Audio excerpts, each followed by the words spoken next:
Lumikas na ang mga residente sa Navotas City, partikular na ang mga malapit sa dagat dahil sa malalaking alon, dulot ng bagyong Enteng at Habagat. At sa gitna ng pananalasa ng bagyo, isang barko ang nasunog.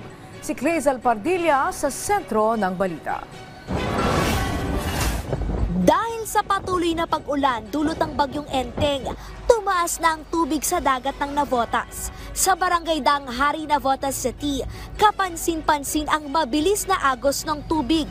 Pinasok na ng baha ang ilang bahay, kabilang ang tinutuluyan ni Maki Santos na naabutan naming naglalakad papunta sa evacuation center. Bit-bit niya, mga damit at unan na binalot sa plastik at trapal. Malaki yung alon. Malaki yung alon eh. Dulong-dulo ko kami. Kaya kailangan lumika. May mga bata pa mga kasama. Habang abala sa pag-evacuate ang ilang residente, sa may tabing dagat pa rin, nag-apoy ang isang lancha sa may Naval Street. Sa kuha ng isang netizen, makikita ang kapal ng usok mula sa barko. Susunog yan. Yung mga kunya, nagtalunan na. Ang lakas ng usok. Nagtalunan ang mga tauhan ng fishing boat habang naapula rin naman ang apoy.